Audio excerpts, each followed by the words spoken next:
ನವವಿಧ ಭಕ್ತಿಯಲ್ಲಿ ಮುಂದಿನ ಭಕ್ತಿ ನಮಗೆ ಸ್ಮರಣೆ. ಸ್ಮರಣೆ ನಾವೇನ್ ಮಾಡ್ಬೇಕು ಅಂತಂದ್ರೆ, ನಾವೇನ್ ಶ್ರವಣ ಮಾಡಿದ್ವಲ್ಲ ಅದನ್ನೇ ನಾವು ಸ್ಮರಣೆ ಮಾಡ್ಬೇಕು ಅಂತ ಹೇಳ್ತಾರೆ. ಸ್ಮರಣೆ ಹೇಗಪ್ಪ ಮಾಡೋದು ಅಂತಂದ್ರೆ, ಒಂದು ಮನುಷ್ಯನಿಗೆ ಒಂದು ದಿವಸದಲ್ಲಿ 40,000 ಯೋಚನೆಗಳು ಬರುತ್ತಂತೆ ಒಂದು ಮನುಷ್ಯನಿಗೆ. ಅದನ್ನ ಸೈಂಟಿಫಿಕ್ ಆಗಿ ಪ್ರೂವ್ ಮಾಡಿದ್ದಾರೆ. ಆ 40,000 ಯೋಚನೆಗಳು ಬಂದಾಗ ಒಂದ್ಸರಿ ಆದ್ರೂ ದೇವ ಸ್ಮರಣೆ ಮಾಡ್ಬೇಕಂತೆ. ಆ ಒಂದ್ಸರಿ ಕ್ರಮೇಣ, ಇವತ್ತು ಒಂದ್ಸರಿ, ನಾಳೆ 2 ಸರಿ, ನಾಡಿದ್ 3 ಸರಿ, ಆ ರೀತಿ ನಮ್ಮ ಸ್ಮರಣೆಯನ್ನ ನಾವು ಹೆಚ್ಚಿಸ್ಕೊಂಡು ಹೋಗ್ಬೇಕು ಅಂತಾರೆ. ಆ ಸ್ಮರಣೆ ಯಾವಾಗ ಹೇಗ್ ಮಾಡ್ಬೇಕು ನಾವು ಅಂತಂದ್ರೆ, ಸ್ಮರಣೆಯನ್ನ ಯಾವಾಗ ಬೇಕಾದ್ರೂ ಮಾಡ್ಬೋದು, ಎಲ್ಲಿ ಬೇಕಾದ್ರೂ ಮಾಡ್ಬೋದು. ಗುರುಗಳಿಂದ ಉಪದೇಶ ಆಗಿರೋ ಮಂತ್ರಗಳಿರುತ್ತಲ್ಲ ಅದನ್ನ ನಾವು ಸ್ಮರಣೆ ಮಾಡ್ಬೇಕಂದ್ರೆ ಸಾಯಂಕಾಲದಲ್ಲಿ ಮಾಡ್ಬೇಕಂತಾರೆ. ಅದಲ್ದಿರ ನಾರ್ಮಲ್ ಆಗಿ ಶ್ಲೋಕಗಳಿರುತ್ತೆ ಅಲ್ವಾ, ಹರೇ ರಾಮ ರಾಮ ರಾಮ ಹರೇ ಹರೇ, ಹರೇ ಕೃಷ್ಣ ಕೃಷ್ಣ ಕೃಷ್ಣ ಹರೇ ಹರೇ. ಈ ಒಂದು ಮಂತ್ರಗಳನ್ನ ನಾವು ಯಾವಾಗ ಬೇಕಾದ್ರೂ ಸ್ಮರಣೆ ಮಾಡ್ಬೋದಂತೆ. ಸ್ನಾನ ಮಾಡಿದ್ರು ಮಾಡ್ಬೋದು, ಇಲ್ಲ ಅಂದ್ರೂ ಮಾಡ್ಬೋದು, ಟ್ರಾವೆಲ್ ಮಾಡಿದಾಗ ಮಾಡ್ಬೋದು, ಕಾಲೇಜಲ್ಲಿ ಇದ್ದಾಗ ಮಾಡ್ಬೋದು, ಬಸ್ಸಲ್ಲಿ ಹೋದಾಗ ಮಾಡ್ಬೋದು. ಹೇಗಾದ್ರೂ ಒಟ್ಟ ಸ್ಮರಣೆಯನ್ನ ಮಾಡ್ಬೇಕು ಅಂತ ಹೇಳ್ತಾರೆ. ಅದಲ್ದಿರ ನಾವು ಸ್ಮರಣೆ ಇನ್ಯಾವ ರೀತಿ ಮಾಡ್ಬೋದು ಅಂತಂದ್ರೆ, ನಮ್ಗೆಲ್ಲ ತಿಳಿದಿರೋ ಹಾಗೆ ವಿಷ್ಣು ಸಹಸ್ರನಾಮವನ್ನ ಪಠನೆ ಮಾಡ್ತೀವಿ, ಲಲಿತಾ ಸಹಸ್ರನಾಮವನ್ನೆಲ್ಲ ಪಠನೆ ಮಾಡ್ತೀವಿ ಅಲ್ಲ, ಅದನ್ನು ಸಹ ಸ್ಮರಣೆ ಅಂತಾರೆ.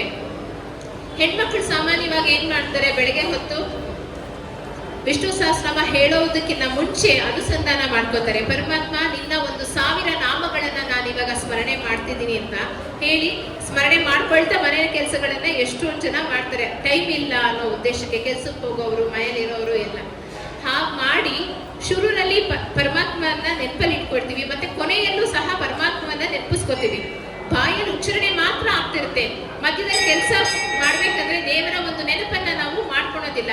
ಹಾಗೆ ಮಾಡಿದ್ರು ಸಹ ಶುರುನಲ್ಲಿ ಅನುಸಂಧಾನ ಮಾಡಿ ಮತ್ತೆ ಕೊನೆಯಲ್ಲೂ ಸಹ ಅನುಸಂಧಾನ ಮಾಡಿರ್ತೀವಲ್ಲ, ಹಂಗ್ ಮಾಡಿದ್ರು ಸಹ ಪರಮಾತ್ಮ ಆ ವಿಷ್ಣು ಸಹಸ್ರನಾಮವನ್ನ ಹೇಳಿರುವಂತಹ ಪೂರ್ಣ ಫಲವನ್ನ ನಮಗೆ ಕೊಡ್ತಾರಂತೆ. ನಾವು ಯಾವ ರೀತಿ ಸ್ಮರಣೆ ಮಾಡ್ಬೇಕು ಅಂದ್ರೆ, ಪ್ರಹ್ಲಾದ್ ಮಹಾರಾಜರು ಯಾವಾಗ್ಲೂ ನಾರಾಯಣ ನಾರಾಯಣ ಓಂ ನಮೋ ಭಗವತೆ ವಾಸುದೇವಾಯ ಅಂತ ಹೇಳ್ತಿದ್ರಲ್ಲ, ಆ ರೀತಿ ಪ್ರಹ್ಲಾದ ಮಹಾರಾಜರ ತರ ನಾವು ಸ್ಮರಣೆ ಮಾಡ್ಬೇಕಂತೆ. ರಾಮಾಯಣದಲ್ಲಿ ಸೀತಾದೇವಿ ಸ್ಮರಣೆ ಯಾವಾಗ ಮಾಡಿದ್ರು, ಅಶೋಕ ವಾಟಿಕನಲ್ಲಿದ್ದಾಗ ಶ್ರೀರಾಮಚಂದ್ರನನ್ನ ಯಾವಾಗಲೂ ಸ್ಮರಣೆ ಮಾಡ್ತಿದ್ರಂತಲ್ಲ, ಆ ರೀತಿ ನಾವು ಸ್ಮರಣೆಯನ್ನ ಮಾಡ್ತಾ ಹೋಗ್ಬೇಕು ಅಂತ ಹೇಳ್ತಾರೆ.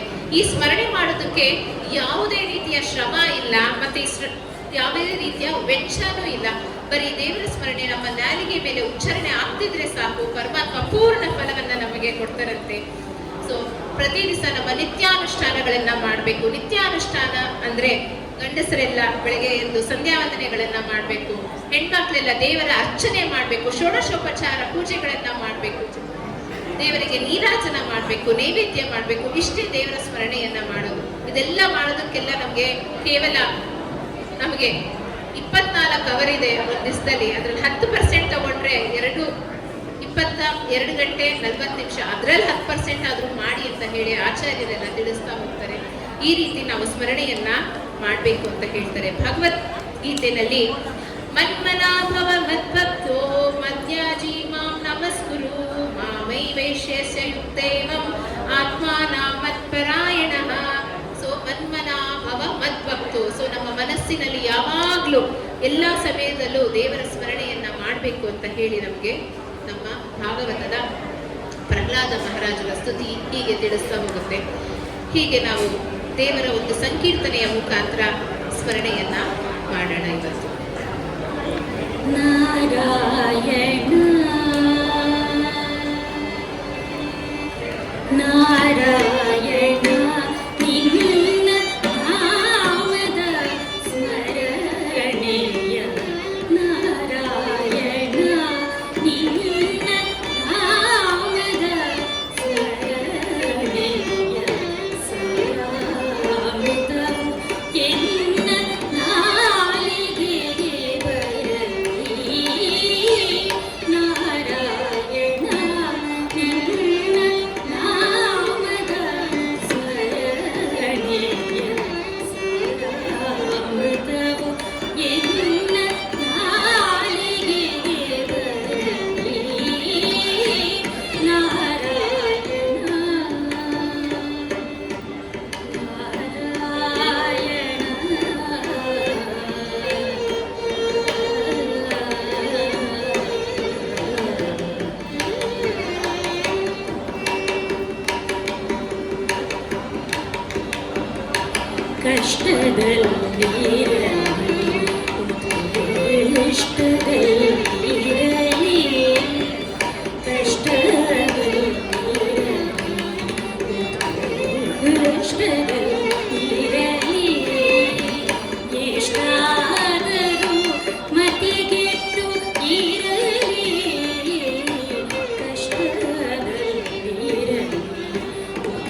ಕೃಷ್ಣ ಕೃಷ್ಣ ಎಂದು ಶಿಷ್ಟರು ಹೇಳುವ ಕೃಷ್ಣ ಕೃಷ್ಣ ಎಂದು ಶಿಷ್ಟರು ಹೇಳುವ ಅಷ್ಟಾಕ್ಷರ ಮಹಾ ಮಂತ್ರದ ಕೃಷ್ಣ ಕೃಷ್ಣ ಎಂದು ಶಿಷ್ಟರು ಹೇಳುವ ಅಷ್ಟಾಕ್ಷರ ಮಹಾ ಮಂತ್ರದ ನಾರಾಯಣ ನಿನ್ನ ನಾಮದ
ಪುರಂದರ ವಿಠಲ